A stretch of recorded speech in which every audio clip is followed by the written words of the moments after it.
Hello viewers, welcome to Aava life style அனுஷியாஸ் cooking channel. அனைவருக்கும் மகளிர் தின நல்வாழ்த்துக்கள். எல்லாரும் எப்படி இருக்கீங்க? எல்லாரும் ஹெல்த்தியாக ஹாப்பியாக இருங்க. இது வரைக்கும் என்னோட சேனலை சப்ஸ்கிரைப் பண்ணாதவங்க கண்டிப்பாக சப்ஸ்கிரைப் பண்ணுங்கள்.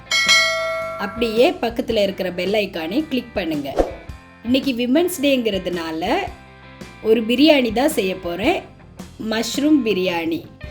இது எப்படி செய்கிறது, இதுக்கு தேவையான இன்க்ரீடியன்ட்ஸ் என்னென்னு பார்த்துடலாம். 200 கிராம் மஷ்ரூம் எடுத்திருக்கேன், அதை ரெண்டாக கட் பண்ணி வச்சுருக்கேன். பாஸ்மதி ரைஸ் 2.5 கப் எடுத்து அதை நல்லா வாஷ் பண்ணி ஊற வச்சுருக்கேன். இப்போ இதுக்கு தேவையான மற்ற இன்க்ரீடியன்ட்ஸ் என்னென்னு பார்த்துடலாம். 3 பெரிய வெங்காயம் நீள வாக்கில் கட் பண்ணி வச்சுருக்கேன். 2 தக்காளி, அதாவது கொஞ்சம் பெரிய சைஸ் தக்காளி நீள வாக்கில் கட் பண்ணி வச்சுருக்கேன். 4 பச்சை மிளகா ஸ்லிட் போட்டு வச்சுருக்கேன்.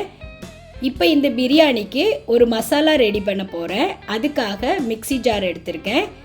ஒரு சின்ன துண்டு இஞ்சி சின்னதாக கட் பண்ணி எடுத்திருக்கேன். 4 பல்லு பூண்டு, அதையும் சின்னதாக கட் பண்ணி எடுத்திருக்கேன். மஞ்சள் தூள் 1/2 டீஸ்பூன், மிளகாய் தூள் 1 டீஸ்பூன், மல்லித்தூள் 1.5 டீஸ்பூன், சீரகத்தூள் 1/2 டீஸ்பூன். இது கூட 2 டேபிள் ஸ்பூன் தயிர் சேர்த்துக்கிறேன். ஒரு கையளவு புதினா, ஒரு கையளவு மல்லி இலை எடுத்துக்கிறேன். இப்போ இதை நல்லா பேஸ்ட்டாக அரைச்சி எடுத்துக்கலாம். இந்த மாதிரி ஃபைன் பேஸ்ட்டாக அரைச்சி எடுத்துக்கலாம். இந்த பிரியாணி குக்கரில் தான் செய்ய போகிறேன், அதனால் ஒரு குக்கர் வச்சுருக்கேன். அது சூடானதும் 1 டேபிள் ஸ்பூன் நெய் சேர்த்துக்கிறேன். அதே மாதிரி 1 டேபிள் ஸ்பூன் எண்ணெய் சேர்த்துக்கிறேன். நாம் முழுசாக உள்ள கரம் மசாலா சேர்த்துக்கலாம். பட்டை, லவங்கம், ஏலக்காய், பெருஞ்சீரகம் 1/2 டீஸ்பூன் சேர்த்துக்கிறேன். 2 பிரிஞ்சி இலை கட் பண்ணி சேர்த்துக்கிறேன். இது ஃப்ரை ஆனதும் நாம் கட் பண்ணி வச்சுருந்த வெங்காயம் சேர்த்துக்கிறேன். பச்சை மிளகா சேர்த்துக்கிறேன். இப்போ இதை நல்லா வதக்கிக்கலாம். வெங்காயம் நல்லா வதங்கினதுக்கப்புறம் நாம் அரைச்சி வச்சுருந்த அந்த மசாலாவை சேர்த்துக்கிறேன். சேர்த்துட்டு அதையும் நல்லா வதக்கிக்கலாம். அதோட பச்சை வாசனை போன அப்புறம் காஷ்மீரி மிளகாய் தூள் 1/2 டீஸ்பூன், உப்பு தேவையான அளவு, கரம் மசாலா 1/2 டீஸ்பூன், இதெல்லாம் சேர்த்துட்டு இதையும் அந்த மசாலா கூட சேர்த்து வதக்கிக்கலாம். இப்போ இது வதங்கினதுக்கப்புறம் நாம் கட் பண்ணி வச்சுருந்த அந்த தக்காளி சேர்த்துக்கிறேன். சேர்த்துட்டு வதக்கி விட்டுடலாம். இப்போ நாம் கட் பண்ணி வச்சுருந்த மஷ்ரூம் சேர்த்துக்கலாம். சேர்த்துட்டு நல்லா மிக்ஸ் பண்ணி விட்டுடலாம். இந்த மஷ்ரூமில் இருந்தே தண்ணி வெளியே வரும். கொஞ்சமாக புதினா சேர்த்துக்கிறேன், கொஞ்சமாக மல்லி இலை சேர்த்துக்கலாம். சேர்த்துட்டு நல்லா மிக்ஸ் பண்ணி விட்டுடலாம். இப்போ இந்த மஷ்ரூம்லேருந்தே தண்ணி வெளியே வரும். அது நல்லா ட்ரை ஆனதும் நாம் ஊற வச்சுருந்த அரிசி சேர்த்துக்கலாம்.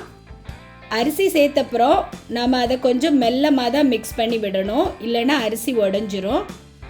2.5 கப்புக்கு நான் 4 கப் தண்ணி தான் சேர்த்துருக்கேன். குக்கரில் பண்ணுறதுனால தண்ணி கொஞ்சம் கம்மியாகவே சேர்த்துக்கலாம். அது கூடவே ஒரு 1/2 லெமனோட ஜூஸும் சேர்த்துக்கிறேன். அப்போ தான் சாதம் நல்லா உதிரியாக வரும். இப்போ நாம் மூடி போட்டு ஒரு 1 விசில் விட்டுடலாம். இப்போ 1 விசில் வந்துருச்சு, குக்கரை ஆஃப் பண்ணிடலாம். இப்போ பாருங்கள், ப்ரெஷர்லாம் இறங்கிடுச்சு. இப்போ நான் இதை உங்களுக்கு ஓப்பன் பண்ணி காமிக்கிறேன்.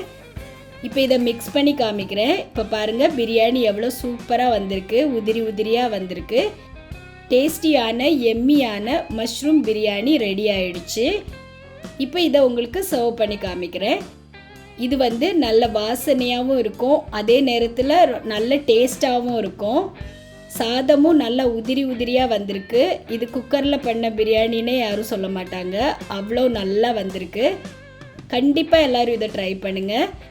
இந்த ரெசிபி நீங்கள் குழந்தைங்களுக்கு லஞ்ச் பாக்ஸ் கூட ரெடி பண்ணி கொடுக்கலாம். அவ்வளோ குயிக்காக சூப்பராக டேஸ்ட்டாக ரெடி ஆகிடும்.